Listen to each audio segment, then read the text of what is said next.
15 अगस्त 2024 रात के 4 बजे विक्रम दिल्ली बॉर्डर पर अपनी टीम के साथ खड़ा था और उसकी नजर थी उस एक गाड़ी पर जो उसके सामने रुकी हुई थी। उस गाड़ी में मौजूद था अहमद रजा, जो मुरादाबाद से आया था। उसके साथ थे आधुनिक हथियार जो मेड इन यूएसए थे और साथ में थे फिदायीन जो इस पूरे ऑपरेशन के सबसे खतरनाक हिस्से थे। उधर डोभाल जी ने विक्रम को एक ऐसा आदेश दिया जिसे सुनकर किसी भी ट्रेन्ड ऑफिसर का दिल एक पल के लिए रुक जाता। डोभाल जी बोले, गाड़ी को दिल्ली के अंदर जाने दो। विक्रम चौंक कर बोला, सर अगर कुछ गड़बड़ हो गई तो? डोभाल जी ने एक पल भी नहीं सोचा और बोले, जैसा मैं बोलूं वैसा करो। गाड़ी को जाने दिया गया। अहमद रजा की गाड़ी लाल किले की तरफ बढ़ने लगी। उसका प्लान था कि 15 अगस्त की सुबह 8 बजे जब मोदी जी लाल किले की प्राचीर से तिरंगा फहराएंगे और पूरा देश उन्हें देख रहा होगा, तब लाल किले के आसपास एक ऐसा बड़ा हमला किया जाए जो पूरी पुरानी दिल्ली को हिला दे और जो मोदी जी के जितना करीब पॉसिबल हो उतना हो, जिससे ये खबर सिर्फ भारत में नहीं बल्कि पूरी दुनिया में पहुंचे। लेकिन यहां सबसे बड़ा सवाल यह था कि डोभाल जी ने गाड़ी को जानबूझकर दिल्ली में क्यों घुसने दिया। एक एनएसए जिसे पता था कि उस गाड़ी में फिदायीन है, जिसे पता था कि 15 अगस्त को बड़ा हमला होने वाला है और जिसके पास उस गाड़ी को बॉर्डर पर ही रोकने का पूरा अधिकार और पूरी ताकत थी, उसने जानबूझकर उसे अंदर जाने दिया।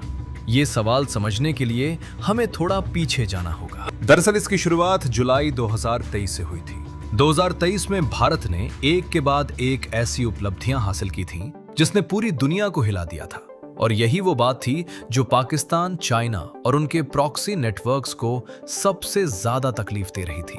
चंद्रयान 3 ने चांद के उस दक्षिणी ध्रुव पर सफलतापूर्वक लैंडिंग की जहां आज तक दुनिया का कोई देश नहीं पहुंचा था। अमेरिका, रूस और चाइना जैसी महाशक्तियां जो दशकों से ये कोशिश कर रही थीं, वो नहीं कर पाई और भारत ने कर दिखाया। और जिस दिन चंद्रयान 3 ने लैंडिंग की, उस दिन पूरा भारत एक हो गया था। हर गली में जश्न था, हर घर में तिरंगा था और पूरी दुनिया की नजरें इसरो पर थीं। G20 की प्रेसिडेंसी भारत के पास थी और सितंबर 2023 में दिल्ली में जो G20 समिट हुई, उसमें मोदी जी ने दुनिया के सबसे शक्तिशाली नेताओं के सामने भारत को एक ग्लोबल लीडर के रूप में प्रेजेंट किया। ये वो समिट थी जिसने पूरी दुनिया को बताया कि भारत अब सिर्फ एक डेवलपिंग कंट्री नहीं बल्कि एक ऐसी ग्लोबल पावर है जो दुनिया के एजेंडा को सेट कर सकती है। एशियन गेम्स में भारत ने 107 मेडल्स जीते, जो भारत के इतिहास में अब तक का सबसे बड़ा मेडल हॉल था। नीरज चोपड़ा से लेकर हर खिलाड़ी ने यह साबित किया कि भारत का युवा अब सिर्फ क्रिकेट नहीं बल्कि हर खेल में दुनिया से मुकाबला कर सकता है।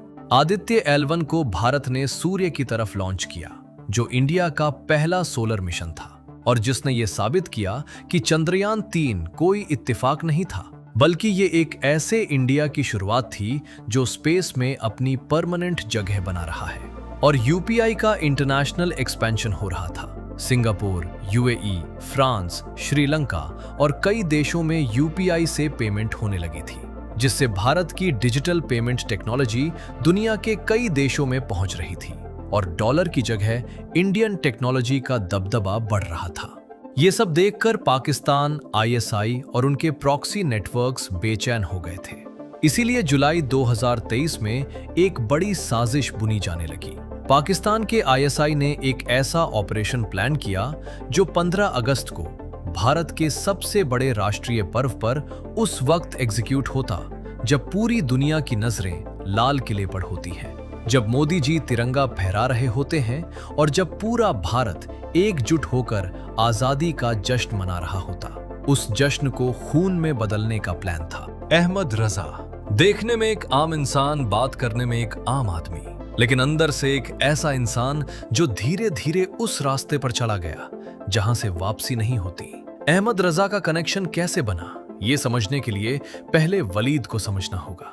वलीद जैश-ए-मोहम्मद का एक ट्रेंड पाकिस्तानी ऑपरेटिव जो पाकिस्तान से ऑपरेट करता था और जिसका काम था भारत में ऐसे नौजवानों को ढूंढना जो या तो पैसों के लिए या नफरत के लिए या आइडियोलॉजी के लिए काम कर सके। लेकिन वलीद अकेला नहीं था। इस पूरे ऑपरेशन के पीछे लश्कर तैयबा और जैश ए मोहम्मद का एक जॉइंट नेटवर्क था, जो 2023 में भारत की बढ़ती ताकत देखकर बौखला गया था। चंद्रयान 3, G20, एशियन गेम्स में 107 मेडल और यूपीआई का इंटरनेशनल एक्सपेंशन, ये सब देखकर उन्हें पता था कि अगर भारत ऐसे ही बढ़ता रहा तो दुनिया में पाकिस्तान की कोई जगह नहीं रहेगी। इसीलिए उन्होंने तय किया कि 15 अगस्त 2024 वो दिन होगा जो सब बदल देगा।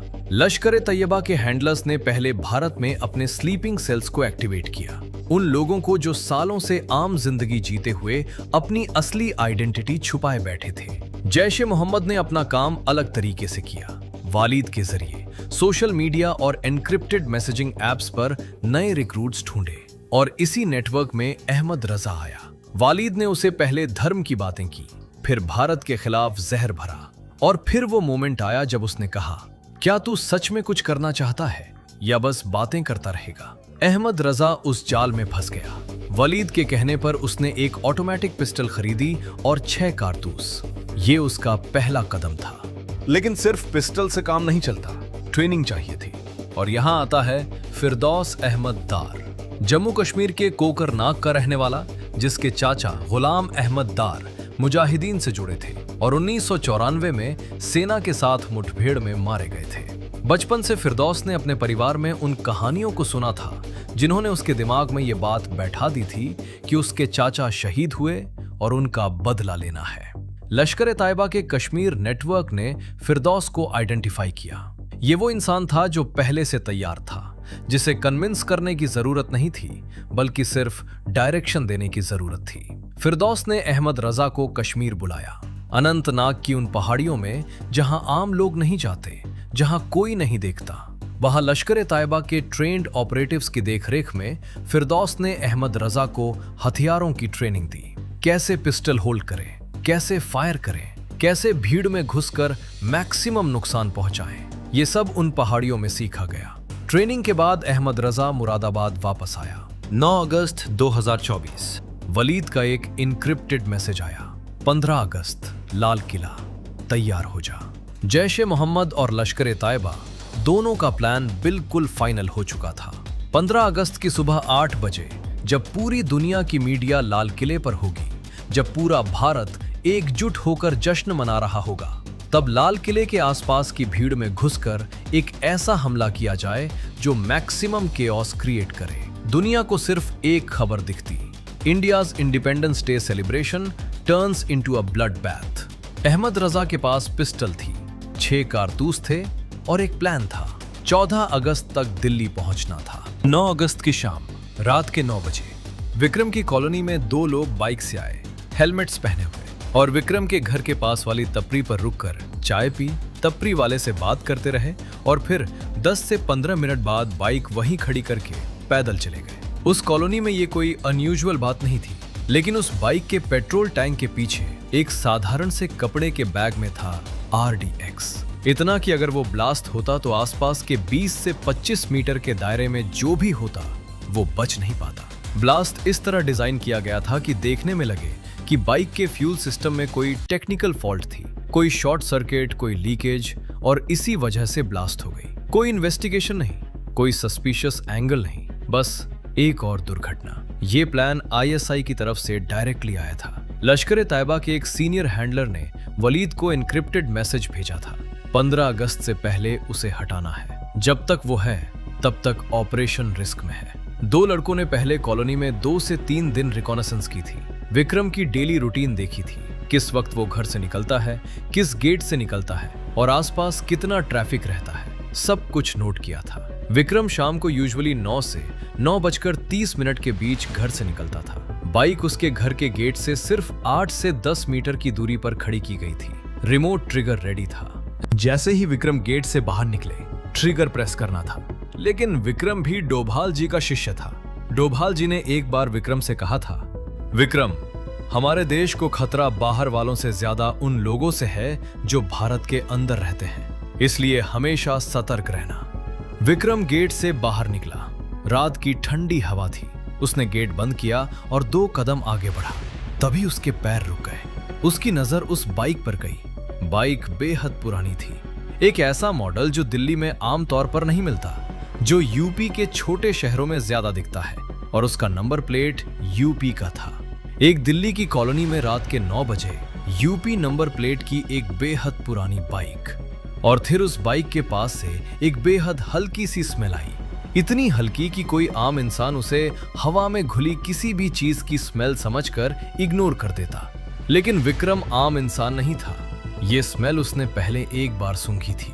कश्मीर में एक ऑपरेशन के दौरान जब एक एबेंडन कार के पास से ठीक यही हल्की केमिकल स्मेल आई थी, और उस कार में बाद में आईईडी मिला था। RDX की अपनी एक बेहद फेंट लेकिन डिस्टिंक्ट स्मेल होती है जो ट्रेन्ड नोज पकड़ लेती है। विक्रम एक पल वहीं खड़ा रहा, फिर बिना कोई रिएक्शन दिखाए बिल्कुल नॉर्मल तरीके से वापस मुड़ा और घर के अंदर चला गया। उस रात वो गेट से बाहर नहीं निकला। विक्रम ने जल्दी से कॉल करके बॉम्ब डिस्पोजल टीम बुलाई, और जब मोटरसाइकिल के उस बैग को चेक किया गया तो उसमें RDX था। टीम ने उसे केयरफुली डिटैच किया और न्यूट्रलाइज कर दिया। उधर जब यह खबर आई SI चीफ आसिम मलिक और जैश-ए मोहम्मद के सरगना हाफिज सईद तक पहुंची, तो ISI की तरफ से एक डायरेक्ट कॉल आई अहमद रजा के पास। दूसरी तरफ से आवाज आई और अहमद रजा को ऐसी डांट पड़ी जो उसने शायद पहले कभी नहीं सुनी थी। लेकिन अहमद रजा ने उम्मीद बनाए रखी कि वो हमला कर देगा। ISI के पास अब और कोई रास्ता भी नहीं था। उन्होंने अहमद रजा पर ही भरोसा करके आगे का प्लान और भी सावधानी से बनाया कि इस बार कोई गड़बड़ ना हो। इधर विक्रम ने ये सारी खबर डोभाल जी को बताई तो डोभाल जी एक पल के लिए चिंता में आए, लेकिन अगले ही पल बोले, विक्रम वेल डन, लेकिन अब एक काम करो, मैं अपनी पर्सनल कार भेज रहा हूं, उसमें बैठकर ऑफिस आ जाओ, मैं अभी ऑफिस में ही हूं। विक्रम डोभाल जी के ऑफिस पहुंचा। डोभाल जी उस वक्त एक किताब पढ़ रहे थे। विक्रम को देखते ही किताब रखी और बोले, मुझे पूरी बात डिटेल्स में बताओ। विक्रम बोला, सर यूपी नंबर की बाइक थी जो काफी पुरानी है, उसमें RDX था, बस इतना ही पता है। डोभाल जी एक पल चुप रहे, फिर बोले, विक्रम 15 अगस्त आने वाला है और इतनी बड़ी साजिश, कुछ तो गड़बड़ है। पहले CCTV से यह पता करो कि वो लोग कौन थे और इस बाइक का नंबर ट्रेस करो। जितनी डिटेल्स हो सकती है निकालो, और ये सब बिना किसी के कानों कान खबर पहुंचे। फिर उठते हुए बोले, मैं अभी घर निकल रहा हूं एक दूसरी कार से, तुम मेरी पर्सनल कार यूज करो। 10 अगस्त आ चुकी थी, ज्यादा दिन नहीं बचे थे। उधर उसी रात मुरादाबाद में अहमद रजा एक छोटे से कमरे में बैठा था। सामने बैठा था हुसैन, एक लोकल पुलिस वाला जो कभी का इस नेटवर्क में शामिल हो चुका था और जिसकी वजह से यूपी में इनकी हर मूव सेफ रहती थी। दोनों एक एनक्रिप्टेड ऐप पर थे, स्क्रीन लॉक, लोकेशन ऑफ, एक ऐसा चैनल जो हर 30 मिनट में ऑटोमेटिकली वाइप होता था। हुसैन ने मैप खोला और बोलना शुरू किया। गाड़ी मुरादाबाद से रात 2 बजे निकलेगी। एक पुरानी इनोवा जिसके चैसी में RDX को एक स्पेशली फिटेड स्टील कंपार्टमेंट में रखा गया है जो किसी भी नॉर्मल स्कैनर से डिटेक्ट नहीं होगा।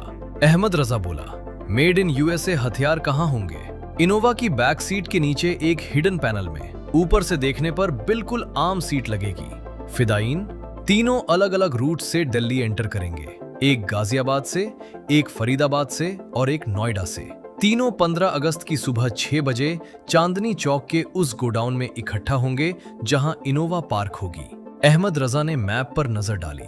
दिल्ली बॉर्डर पर? हुसैन बोला, मेन चेक पॉइंट से 2 किलोमीटर पहले एक डाइवर्जन है जो गाजियाबाद की तरफ से एक पुराने इंडस्ट्रियल रूट से दिल्ली में एंटर करता है। रात 3 से 4 बजे के बीच उस रूट पर कोई CCTV कवरेज नहीं है, कोई चेकिंग नहीं होती और उस रूट पर तैनात पुलिस मेरे कांटेक्ट में है। चांदनी चौक से लाल किले तक, नेताजी सुभाष मार्ग होते हुए सीधे लाल किले की तरफ।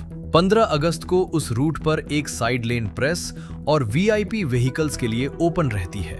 हमारे पास फेक प्रेस पास है।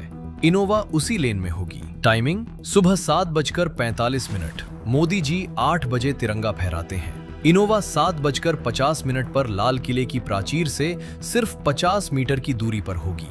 Trigger GSM based remote detonator. एक स्पेसिफिक एन्क्रिप्टेड नंबर पर कॉल आएगी और जैसे ही कॉल कनेक्ट होगी ब्लास्ट होगा।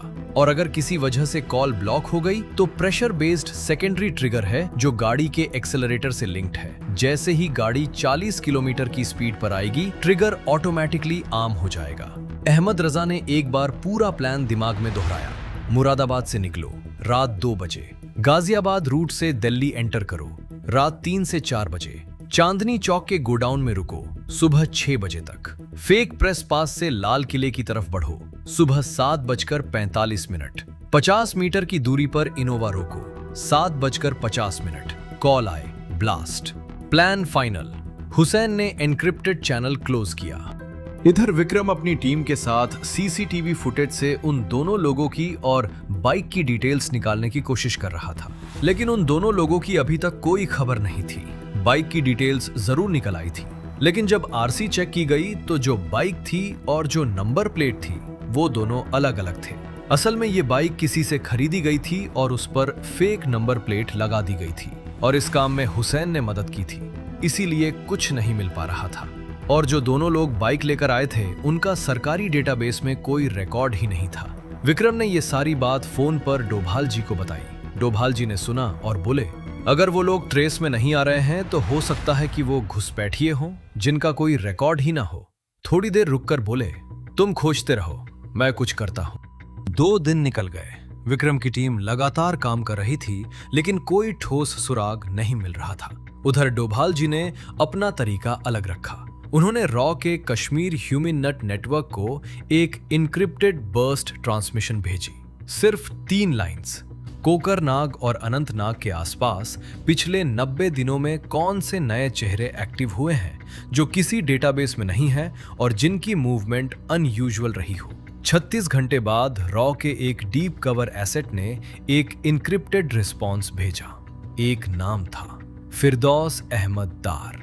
एसेट ने लिखा था कि फिरदौस को अनंतनाग की पहाड़ियों में 2 अलग अलग मौकों पर अज्ञात लोगों के साथ देखा गया था, लेकिन वो किस काम के लिए थे ये एसेट को नहीं पता था। डोभाल जी ने दूसरी तरफ से काम किया। जैश-ए मोहम्मद के नोन सैटेलाइट कम्युनिकेशन चैनल्स पर रॉ की सिगिंट टीम पिछले कई महीनों से नजर रख रही थी। उन चैनल्स पर एक कोड नेम बार बार आ रहा था, वालीद। पाकिस्तान के कराची से ऑपरेट करने वाला एक हैंडलर जो इंडिया में अपने एसेट्स को मैनेज करता था और जिसकी रियल आइडेंटिटी अभी तक किसी डेटाबेस में नहीं थी। डोभाल जी के सामने अब 2 धागे थे, वालीद और फिरदौस।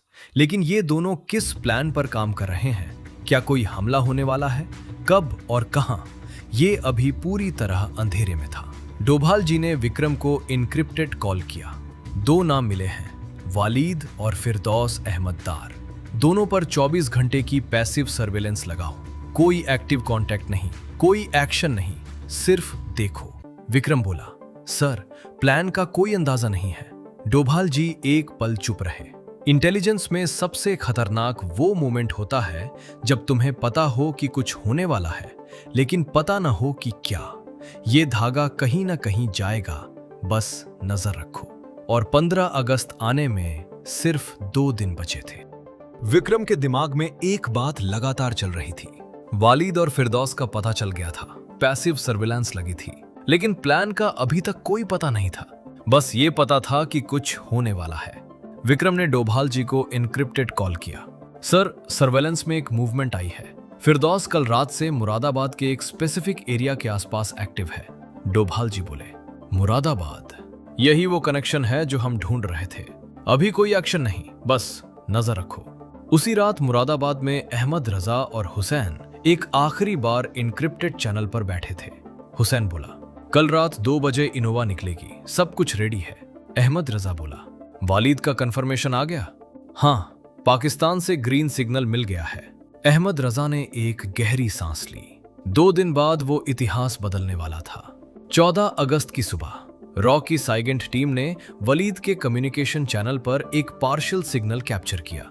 Asset in position, execute on time. Vikram ने यह डोभाल जी को बताया। डोभाल जी बोले, एसेट इन पोजीशन मतलब गाड़ी निकलने वाली है। आज रात दिल्ली बॉर्डर पर पूरी टीम तैनात करो, लेकिन यूनिफॉर्म नहीं, प्लेन क्लोथ्स में। और एक बात याद रखो, गाड़ी को बॉर्डर पर मत रोकना। विक्रम चौंका। सर? डोभाल जी बोले, जैसा मैं बोलूं वैसा करो। 14 अगस्त की रात 11 बजे मुरादाबाद में इनोवा तैयार थी। चेसिस में RDX था, बैक सीट के नीचे हिडन पैनल में मेड इन USA हथियार थे और 3 फिदायीन अलग अलग रूट से दिल्ली की तरफ निकल चुके थे। अहमद रजा इनोवा में बैठा और हुसैन ने उसे एक आखिरी बार देखा।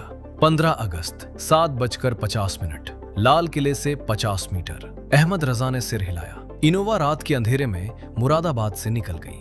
15 अगस्त रात के 4 बजे विक्रम दिल्ली बॉर्डर पर प्लेन क्लोथ्स में अपनी टीम के साथ खड़ा था और उसके सामने वो इनोवा रुकी थी जिसके चेसिस में RDX था, जिसके अंदर अहमद रजा था। मेड इन USA हथियार थे और फिदायीन थे।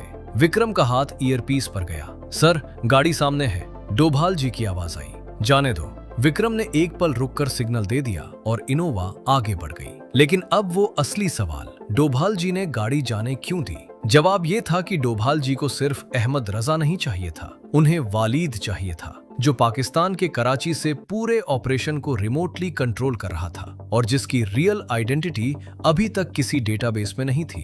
अहमद रजा सिर्फ एक ग्राउंड लेवल ऑपरेटिव था, एक मोहरा जिसे बॉर्डर पर पकड़ने से सिर्फ एक कड़ी टूटती और वालिद का पूरा नेटवर्क वहीं का वहीं रहता। डोभाल जी जानते थे कि जैसे ही इनोवा लाल किले के करीब पहुंचेगी, वलीद पाकिस्तान से वो एनक्रिप्टेड GSM कॉल करेगा जो रिमोट डेटोनेटर को ट्रिगर करने वाली थी, और जैसे ही वो कॉल एक्टिवेट होगी, रॉ की सिग्नल टीम उस सिग्नल को रियल टाइम में ट्रेस करके वलीद की एग्जैक्ट लोकेशन पिन पॉइंट कर लेगी। अहमद रजा को बेट बनाया गया था और लाल किला वो ट्रैप था जिसे डोभाल जी ने खुद सेट किया था।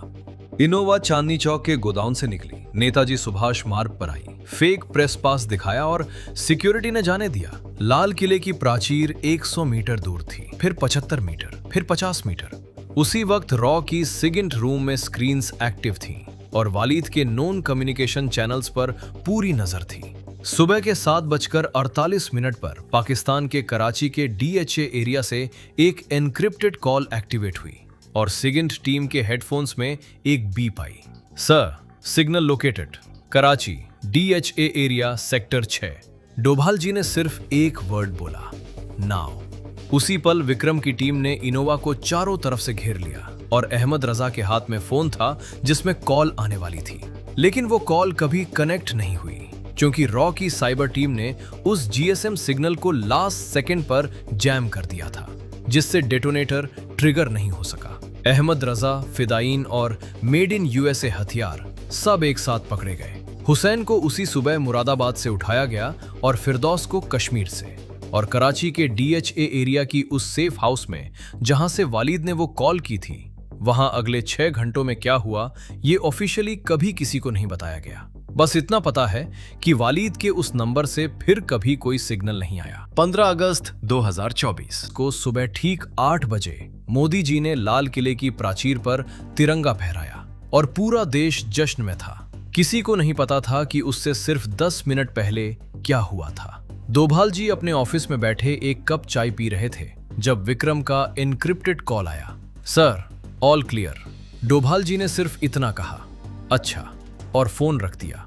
यही एक सच्चे स्पाई की सबसे बड़ी जीत होती है जो दुनिया को कभी पता नहीं चलती। जय हिंद।